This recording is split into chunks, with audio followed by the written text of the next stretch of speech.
Lecture du livre de Job, chapitre 42, les versets 1 à 3, 5 à 6 et 12 à 17. Job s'adressa au Seigneur et dit: Je sais que tu peux tout et que nul projet pour toi n'est impossible. Quel est celui qui déforme tes plans sans rien y connaître?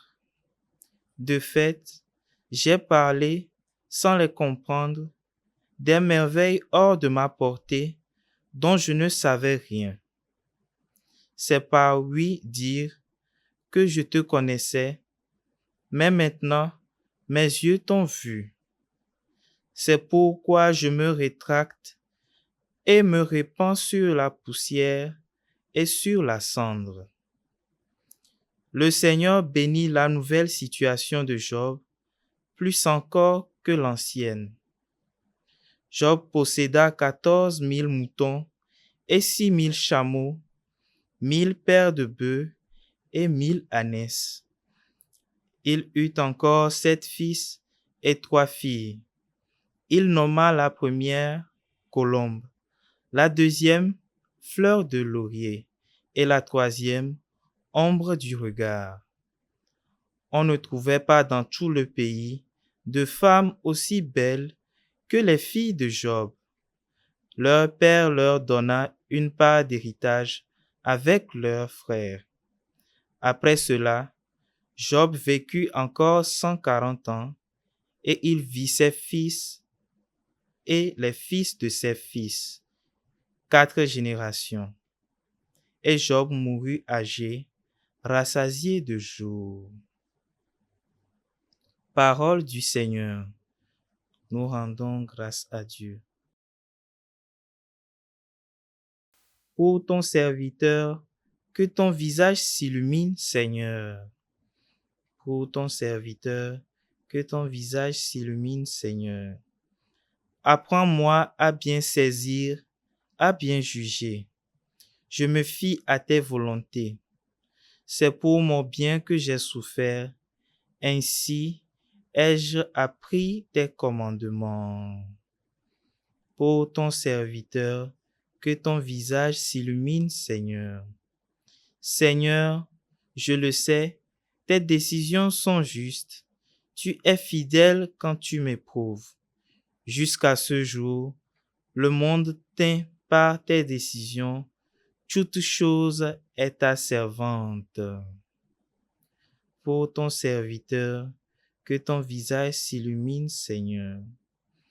Je suis ton serviteur, éclaire-moi. Je connaîtrai tes exigences. Déchiffrer ta parole, illumine et les simples comprennent. Pour ton serviteur, que ton visage s'illumine, Seigneur. Acclamation de l'Évangile. Tu es béni, Père, Seigneur du ciel et de la terre. Tu as révélé aux tout-petits les mystères du royaume.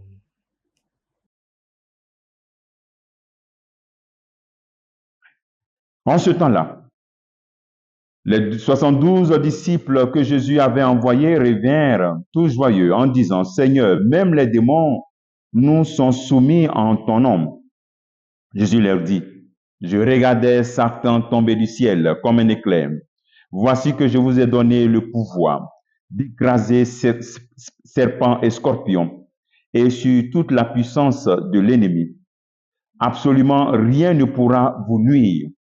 Toutefois, ne vous réjouissez pas parce que les esprits vous sont soumis, mais réjouissez-vous parce que vos noms se trouvent inscrits dans les cieux. À l'heure même, Jésus exulta de joie sous l'action de l'Esprit Saint et il dit: Père, Seigneur du ciel et de la terre, je proclame ta louange. Ce que tu as caché aux sages, aux savants, tu l'as révélé aux tout-petits. Oui, Père, tu l'as voulu ainsi dans ta bienveillance. Tout m'a été remis par mon Père. Personne ne connaît le Père, personne ne connaît le Fils sinon le Père. Et personne ne connaît qui est le Père sinon le Fils, et celui à qui le Fils veut le révéler. Puis il se tourna vers ses disciples et leur dit en particulier, heureux les yeux qui voient ce que vous voyez, car je vous le déclare, beaucoup de prophètes et de rois ont voulu voir ce que vous-même vous voyez et ne l'ont pas vu, entendre ce que vous entendez et ne l'ont pas entendu. Acclamons la parole de Dieu, louange à toi, Seigneur Jésus. À travers cet évangile, le Seigneur nous invite à ne pas avoir peur, à ne pas avoir peur.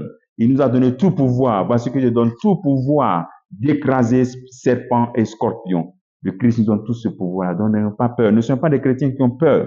Et comme au 72, à nous aussi, il donne ce pouvoir-là, sur la puissance de l'ennemi. Nous avons autorité par ton baptême en tant que prêtre, prophète, roi et reine. Tu as aussi ce même pouvoir-là. Ne néglige pas ton identité de baptisé. Deuxième appel que le Seigneur peut nous faire en ce jour, c'est que toute initiative pastorale doit nous pousser à inscrire nos noms dans les cieux. Nous recherchons souvent des gestes extraordinaires, la capacité de chasser des démons. Souvent, quand on prie pour que le Seigneur nous donne ce charisme de chasser les démons, de donner une parole de connaissance, ou bien même de donner l'avenir des gens, ou bien même de guérir. Oui, le Seigneur peut donner tous ces miracles-là. Il peut te donner cela. Et nous, chrétiens, nous sommes plus attirés par cela. Quand on voit que des personnes ont cette capacité, c'est là-bas on parle. Mais voici que le Christ nous dit en ce jour que après que ses disciples aient réalisé toutes ces merveilles, qu'ils se réjouissent plutôt parce que leurs noms sont inscrits dans les cieux. Donc voici l'essentiel.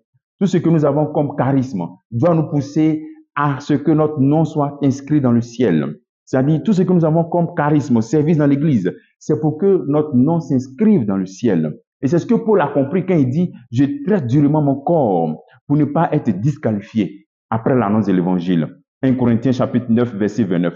Donc toi, en tant que berger, en tant que responsable de groupe, en tant que prêtre, en tant qu'évêque, travaille pour que ton nom soit inscrit dans les cieux. Travaille pour que ton nom soit inscrit. Et tous ces dons que tu as, toutes ces capacités que tu as d'organisation, de mobilisation, de guérir, que cela t'aide à ce que ton nom soit inscrit dans les cieux. Ça dit sauver ton âme. Prends soin de ton âme. Prends soin de ton âme. Et fais cette parole de Paul aussi ta parole. Ne sois pas disqualifié après l'annonce de l'évangile. Et le Seigneur qui se réjouit en voyant toutes ces merveilles. Et je prie le Seigneur pour que toi aussi te réjouisses en voyant les merveilles de Dieu autour de toi et dans ta vie. Et enfin, en se réjouissant, il dit à ses disciples, à ses apôtres, heureux sont les yeux qui voient ce que vous voyez. Je me demande, est-ce que aujourd'hui nous avons l'Eucharistie? Est-ce que les chrétiens se réjouissent de l'Eucharistie, Jésus qui se donne à nous? Il y a beaucoup de chrétiens qui sont dans les villages, qui parcourent au moins 5 km par jour pour aller faire la messe. Toi, l'église est à côté de toi, mais tu ne fais pas de messe. Il y a des gens qui sont en Europe et qui n'ont pas cette chance d'avoir des prêtres pour faire les messes, mais qui sont obligés de suivre des messes en direct. Toi, tu es là, dans le nez de l'église, mais tu ne vois même pas ce Christ te donne à toi. Et toi, le Christ te donne à toi qui dit, prenez et mangez. Et tu dis, non, Seigneur, je ne suis pas prêt. Prions le Seigneur pour que nous puissions nous aussi exulter de joie par rapport à ce que nous voyons, le corps de Christ, la parole de Dieu qui se donne à nous. Comme travail que tu peux faire ce jour, tu peux te poser cette question. Que vas-tu faire en ce jour pour que ton nom soit vraiment inscrit dans les cieux? Que le Seigneur te bénisse au nom du Père et du Fils et du Saint-Esprit. Amen.